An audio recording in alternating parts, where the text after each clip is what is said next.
आज की तारीख है 15 दिसंबर 2025। एक मशहूर कहावत है कि सबसे बड़ा धन स्वास्थ्य ही है। बिल्कुल। और इसी विचार को आगे बढ़ाते हुए आज हम एक बहुत ही जरूरी विषय पर बात करने वाले हैं। हाँ, एक ऐसा विषय जो सिविल सेवा की तैयारी कर रहे लोगों के लिए तो महत्वपूर्ण है ही, पर हर उस नागरिक के लिए भी जरूरी है जो भारत की स्वास्थ्य व्यवस्था को समझना चाहता है। और ये सिर्फ समझने की बात नहीं है, ये एक तरह से एक पहेली को सुलझाने जैसा है। आज भारत की स्वास्थ्य व्यवस्था कर्ज और बीमारियों के बोझ तले दबी हुई है।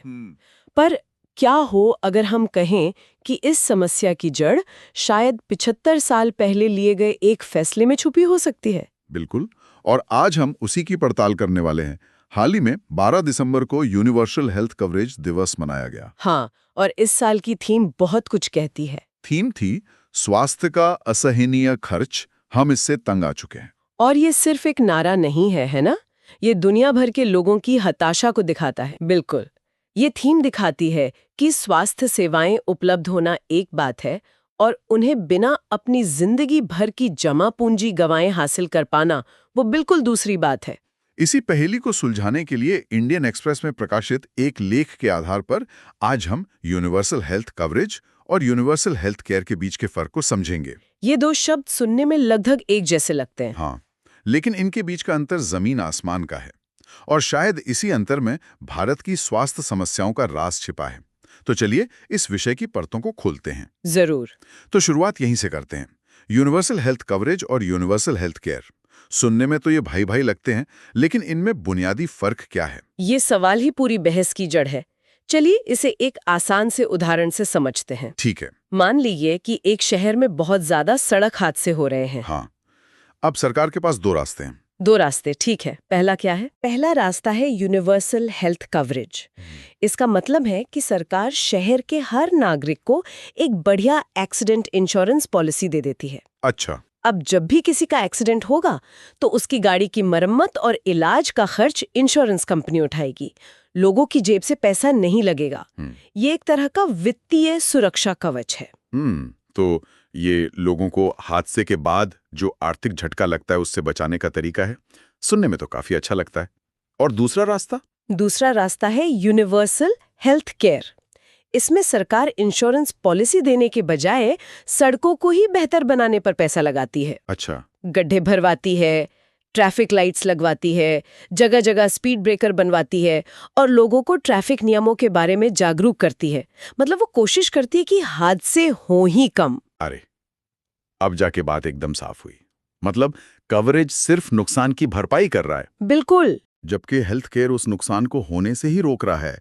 हम सिर्फ एक्सीडेंट के बाद बिल चुकाने पर ध्यान दे रहे हैं, बजाय एक्सीडेंट रोकने के। आपने बिल्कुल सही पकड़ा। यूनिवर्सल हेल्थ केयर एक बहुत बड़ी और गहरी सोच है। इसमें सिर्फ इलाज नहीं बल्कि स्वास्थ्य के हर पहलू पर ध्यान दिया जाता है। जैसे बीमारी से बचाव, मतलब प्रिवेंटिव केयर, अच्छे स्वास्थ्य को बढ़ावा देना, इलाज और बीमारी के बाद वापस सामान्य जीवन में लौटने में मदद करना। ये एक पूरी व्यवस्था बनाने की बात करता है, सिर्फ बिल भरने की नहीं। तो फिर यहाँ एक सवाल उठता है, अगर हेल्थ केयर यानी सड़कें ठीक करना ज्यादा समझदारी वाला काम है, तो फिर पूरी दुनिया और खास तौर पर भारत सिर्फ कवरेज यानी इंश्योरेंस बेचने के पीछे क्यों भागने लगा? हम एक ज्यादा बेहतर सोच से इस सीमित सोच पर आ कैसे गए? ये एक बहुत दिलचस्प कहानी है। देखिए, इसकी जड़ें 1978 की अल्मा आता घोषणा में है, जिसमें सभी के लिए स्वास्थ्य का नारा दिया गया था। अच्छा, हेल्थ फॉर ऑल। हाँ, ये एक क्रांतिकारी विचार था जो यूनिवर्सल हेल्थ केयर की ही बात करता था। लेकिन समय के साथ, खासकर 2010 के बाद, विश्व स्वास्थ्य संगठन और संयुक्त राष्ट्र की रिपोर्टों ने इस लक्ष्य तक पहुंचने का एक शॉर्टकट सुझाया। शॉर्टकट? वो क्या था? शॉर्टकट था वित्तीय सुरक्षा, मतलब फाइनेंशियल रिस्क प्रोटेक्शन। अच्छा। देशों को ये सलाह दी जाने लगी कि अगर आप पूरी स्वास्थ्य व्यवस्था ठीक नहीं कर सकते तो कोई बात नहीं, कम से कम लोगों को इलाज के भारी खर्च से तो बचा ही लो। तो मतलब फोकस अच्छे स्वास्थ्य से हटकर स्वास्थ्य के बिल चुकाने पर आ गया? बिल्कुल। एक मिनट, लेकिन किसी भी सरकार के लिए तो ये बहुत आसान राजनीतिक जीत है ना? हाँ, ये तो है। सबको एक हेल्थ इंश्योरेंस कार्ड देना एक दिखने वाली चीज है। आप कार्ड दिखाकर कह सकते हैं कि देखिए हमने सबको स्वास्थ्य सुरक्षा दे दी, जबकि मोहल्ले मोहल्ले में स्वास्थ्य केंद्र बनाना, डॉक्टरों की भर्ती करना, ये सब तो बहुत धीमा और सालों तक न दिखने वाला काम है। एकदम सही। और इसी राजनीतिक आकर्षण की वजह से भारत समेत कई देशों ने प्राथमिक स्वास्थ्य देखभाल यानी प्राइमरी केयर पर निवेश करने के बजाय बड़ी बड़ी बीमा योजनाओं को प्राथमिकता दी। और सबको लगने लगा कि बस एक कार्ड दे दो और समस्या खत्म। हाँ, बिल्कुल यही सोच थी। लेकिन क्या समस्या खत्म हुई? क्या इन बीमा योजनाओं से जमीनी हकीकत बदली? लोगों की जेब पर बोझ क्या सच में कम हुआ? यहीं पर इस मॉडल की सबसे बड़ी खामी सामने आती है। आंकड़े और स्टडीज बार बार यही दिखाते हैं कि इन बीमा योजनाओं के बावजूद लोगों को अपनी जेब से बहुत पैसा खर्च करना पड़ता है, जिसे आउट ऑफ पॉकेट एक्सपेंडिचर कहते हैं। बिल्कुल। ये शब्द सुनने में थोड़ा भारी लगता है। इसका असली मतलब क्या है? ये वो छिपा हुआ खर्च है क्या जो इंश्योरेंस कार्ड कवर नहीं करता, जैसे डॉक्टर की लिखी दवाइयाँ, महंगे टेस्ट? हाँ, या अस्पताल तक आने जाने का खर्चा। यही वो दीमक है जो बीमा के कागजी सुरक्षा कवच को अंदर से खोखला कर देती है। आपको लगता है कि आप सुरक्षित हैं, लेकिन असल में अस्पताल का बिल तो शायद कवर हो जाए, पर दवाइयों, जांचों और दूसरी चीजों का खर्च आपकी बचत खत्म कर देता है। ये उस छाते की तरह है जिसमें नाम के लिए तो कपड़ा लगा है, लेकिन वो छेदों से भरा हुआ है। मतलब बारिश में भीगना तय है? बिल्कुल। ये तो बहुत बड़ी समस्या है। मतलब कागज पर तो कवरेज है, पर असलियत में लोग कर्ज में डूब रहे हैं। क्या दुनिया के किसी देश ने इस समस्या का कोई बेहतर हल निकाला है? क्या किसी ने इस छेदों वाले छाते की मरम्मत की है? हाँ, और यहाँ से हमें बहुत कुछ सीखने को मिलता है। कई पूर्वी एशियाई देशों ने भी शुरुआत बीमा के रास्ते से ही की थी। अच्छा। लेकिन उन्होंने एक बहुत जरूरी काम किया जो हम शायद नहीं कर पाए। उन्होंने बीमा योजनाओं के साथ साथ अपनी प्राथमिक और माध्यमिक स्वास्थ्य सेवाओं यानी अपनी सड़कों को भी लगातार मजबूत किया। कोई खास उदाहरण जिससे हम समझ सकें? चीन का उदाहरण देखिए। ठीक है। चीन ने भी बड़े पैमाने पर स्वास्थ्य बीमा लागू किया, लेकिन जल्द ही उन्हें समझ आ गया कि सिर्फ बिल भरने से सरकारी खजाना खाली हो रहा है और लोग स्वस्थ नहीं हो रहे। तब लगभग 1 दशक पहले उन्होंने अपनी रणनीति, उन्होंने अपनी पूरी की पूरी स्ट्रैटेजी ही बदल दी। उन्होंने क्या बदलाव किया? उन्होंने इलाज से ज्यादा रोकथाम पर पैसा लगाना शुरू किया। रोकथाम पर मतलब? इसका मतलब ये नहीं कि सिर्फ बड़े अस्पताल बनाए। इसका मतलब था कि उन्होंने हर मोहल्ले में कम्युनिटी हेल्थ सेंटर्स का एक जाल बिछा दिया। इन सेंटर्स पर डॉक्टर सिर्फ बीमारों का इलाज नहीं करते, बल्कि डायबिटीज और ब्लड प्रेशर जैसी बीमारियों की रेगुलर जांच करते हैं, बच्चों के टीकाकरण का रिकॉर्ड रखते हैं और बुजुर्गों को सही खानपान की सलाह देते हैं। अच्छा, तो मतलब लोग गंभीर रूप से बीमार होकर बड़े अस्पताल पहुंचे, उससे पहले ही उन्हें मोहल्ले के स्तर पर ही पकड़ लिया जाता है और उनकी देखभाल की जाती है। बिल्कुल। और नतीजा, बड़े अस्पतालों का बोझ कम हुआ और इलाज का कुल खर्च भी नीचे आया। और इससे जुड़ा कोई और पहलू? हाँ, और यहाँ सबसे दिलचस्प सीख ये है कि एक मजबूत सार्वजनिक स्वास्थ्य प्रणाली निजी क्षेत्र की गुणवत्ता और लागत को भी काबू में रखती है। वो कैसे? जब लोगों के पास एक अच्छा और सस्ता सरकारी विकल्प होता है, तो निजी अस्पताल भी मनमानी फीस नहीं वसूल पाते। उनमें एक होड़ रहती है। ये चीन वाला उदाहरण तो आंखें खोलने वाला है। मतलब एक मजबूत सरकारी सिस्टम असल में प्राइवेट सेक्टर को भी डिसिप्लिन में रखता है। हाँ। ये सोचते हुए मैं भारत के बारे में सोचने पर मजबूर हो रहा हूँ। हाँ। हमारे यहाँ तो कहानी बिल्कुल उल्टी लगती है। हमारा पब्लिक सिस्टम कमजोर है, इसलिए प्राइवेट सेक्टर बेलगाम सा लगता है। हम कहाँ चूक गए? क्या हमारे पास कभी सही नक्शा था ही नहीं? यही तो सबसे दुखद बात है। हमारे पास नक्शा था, और वो भी यात्रा शुरू होने से पहले ही। क्या मतलब? 1946 में, यानी आजादी से भी पहले, भोरे समिति ने एक रिपोर्ट दी थी। उस रिपोर्ट ने साफ साफ सार्वभौमिक हेल्थ केयर की वकालत की थी, कवरेज की नहीं। एक मिनट, 1946 में? तो आप कह रहे हैं कि आज़ादी से पहले ही हमारे देश के सबसे काबिल दिमाग हमें चेतावनी दे रहे थे कि पहले नींव बनाओ, यानी प्राइमरी हेल्थ केयर, फिर उस पर इमारत खड़ी करना, यानी बीमा योजनाएं। बिल्कुल। और हमने ठीक इसका उल्टा किया। भोरे समिति ने स्पष्ट लिखा था कि जब तक एक मजबूत प्राथमिक स्वास्थ्य सेवा की व्यवस्था ना हो, तब तक कोई भी सार्वजनिक बीमा योजना शुरू करना आत्मघाती होगा। आत्मघाती? हाँ, लेकिन आजादी के बाद हमने प्राथमिक स्वास्थ्य सेवा पर कभी पर्याप्त ध्यान ही नहीं दिया।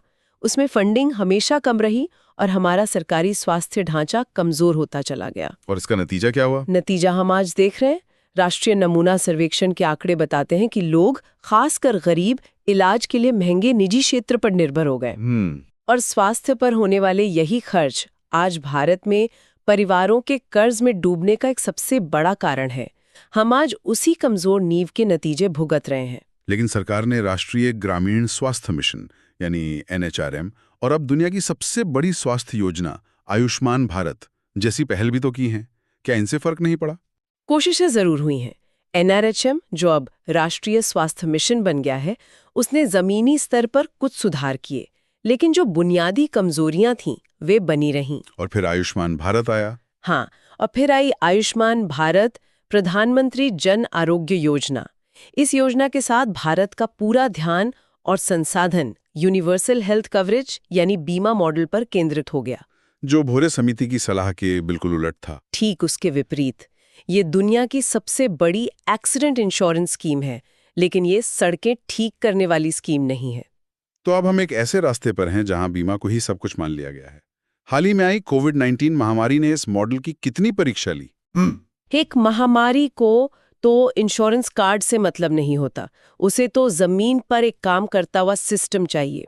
कोविड-19 इस पूरी बहस के लिए एक बहुत बड़ा मोड़ साबित हुआ।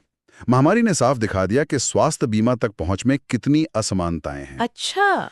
और उससे भी बड़ी बात, इसने ये दिखा दिया कि जब एक संकट आता है तो सिर्फ अस्पताल का बिल कवर करना काफी नहीं होता।